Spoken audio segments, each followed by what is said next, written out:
What's going on, guys? It's Seth. I'm back again. Today is kind of a chill day and I got some free time and I wanted to make a video on why I love dividend investing. This is kind of going to be a part 2. I made part 1, but let's get right into it. Now, I invest $28,000 each year into this portfolio. That's what I'm averaging right now. I started this portfolio again in around September. Early September is when I really started it. So it's been about 4 months now. And I invest about $28,000 a year. That's, again, my average. But I want to share with you something that I just think is absolutely hilarious. I want to show you the total return of SCHD real quick. Now, the total return of SCHD, this is including reinvested dividends, is 13.5%. Now, in this compound interest calculator, right, my current principal is $17,400. I'm going to annually put $28,000 in here. Let's say I live until I'm 90, right? So I invest for 50 years until I'm 75, okay? And I plug in the total return of SCHD, which is 13.5%, right? For 50 years, your portfolio is going to be worth $141 million. Now, there's no guarantee of future returns, but guys, just think about this, okay? If you can invest $28,000 a year for 50 years at the annual total return of SCHD, in 50 years, you will have $141 million. That's just, I mean, let that sink in, guys. That just shows the power of compound interest at a young age. And this is why I love dividend investing, right? SCHD is an incredible ETF, dividend yield of 3.4% and a dividend growth rate of 14%. So they're paying $2.56 per share, right? Which is just insane. So you can see right now I have $8,400 into SCHD, and I plan on investing my next $10,000 into SCHD. That's the plan. Now, why I'm doing that is because it's a mental game for me. I like to play catch up. I'm going to invest $10,000 into SCHD, so my portfolio value will be $18,000. And then I'm going to need to play catch up in my stocks portfolio here, and I'm going to invest $10,000 into my stocks portfolio, right? It's like a mental game I'm playing with myself to motivate me to keep on investing, right? Now, I have 25 different holdings, and I weight each holding at 4%. I do this because I read a book called Get Rich with Dividends, and it really resonated with me, this strategy, because having 25 different holdings is diversified enough, but it's not too much to where, you know, you might as well like invest in an index fund, but it's not too little to where you're not taking on too much risk. So I'm well diversified into the different sectors, right? I have utility stocks with SO and Duke in NEE. I have technology with Apple, Microsoft, right? AVGO. I have healthcare with AbbVie, AMGN. I got some Johnson & Johnson, some UNP, Lowe's, Home Depot, MasterCard. Guys, it's not that difficult. We all know these companies. A lot of people on YouTube actually have these same companies. If you look at a bunch of different dividend investors out there, we are all doing the same thing, more or less, right?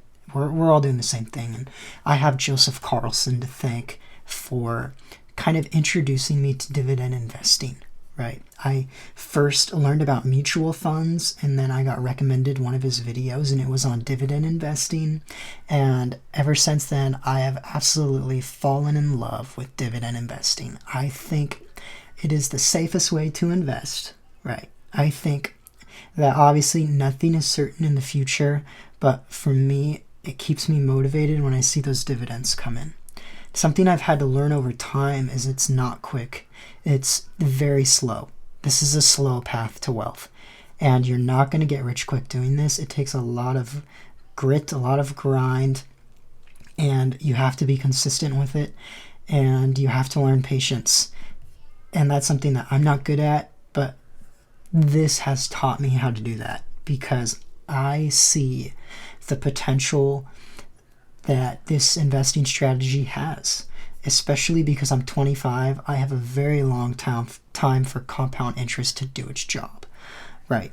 So I absolutely love these companies. You know, I'm not emotionally attached to them, and if something were to happen, yes, I would sell them, but I have faith that these are solid companies and that I can invest my money in these and see the dividends come in. A lot of these companies have paid dividends for over 100 years straight.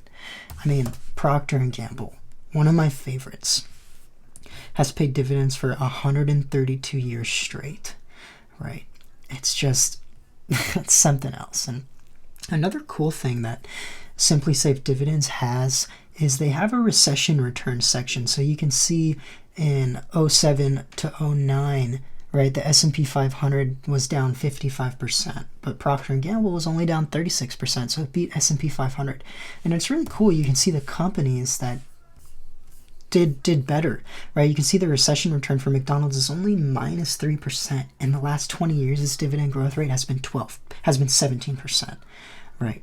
Which is insane, and it's almost at a dividend streak of 50 years, right? Here's another company that has beat the S&P 500, FLO. Check this out. The recession return was 0%, right? They did 55% better than the S&P 500 in 07 and 09, right? So I absolutely love dividend investing. Here's another thing I wanted to show you. Income forecast. If I invest $28,000 into my portfolio, right? Let's turn this on here. My dividend reinvesting on, my drip is on. In 20 years, my dividends alone are going to be making me $74,000 just in dividends alone each year. And in 20 years, I'm going to be 45. So imagine myself being 45, making $74,000 a year. I would gladly take that, and that is why I love dividend investing, because my principal keeps going up and I can just live off of the dividends, right? Even when I just live off the dividends, my principal will still keep going up, because without reinvesting the dividends, right, these companies on average still have a nice return. So that is something that I absolutely love about dividend investing, right? I absolutely love it. Again, guys, it is not a get-rich-quick scheme. You can see my diversification here, right? I have technology, consumer discretionary, consumer staples, healthcare, utilities, industrials. I do not have real estate in this portfolio, again, because of the tax purposes, okay? So I just wanted to share that with you all real quick. Now, if I were to choose which companies are kind of my ride or die companies, my ride or die companies are going to be Johnson & Johnson, Coca-Cola, Procter & Gamble, and of course SCHD, right? These are my ride or dies that I am just going to be investing into. I'm hodling for life, right? I'm going to hodl these companies here. And it's, you know, something cool. Another thing I wanted to point out for you guys about my companies is they have high dividend safety ratings of 99. NEE, Visa, MasterCard, look at all these dividend safety ratings, 99, right? I'm sleeping well at night. Oh, that's not one. Apple, that's what I meant to do. Johnson & Johnson, right? I don't know if I already showed you Procter & Gamble. I think I did, 99. Microsoft, check out all my 99 ratings, right? It's so great to see when I have a nice dividend growth rate of 10% and a nice dividend safety rating, and Microsoft has a low payout ratio of 27% and a nice dividend streak of 16 years, right? So, and it still beat the S&P 500 during the recession, right? Same as J&J, I'm guessing. Check it out, right? Minus 27%. So I want to share this video with you guys because it's kind of a chill day here in my house, and I wanted to share with you why I love dividend investing. I absolutely love it. I hope this video motivates you and inspires you all to keep on investing. And I really appreciate you guys for watching. Take care. I make videos every day. Hope you enjoyed this kind of laid back style. I will see you guys tomorrow. Bye.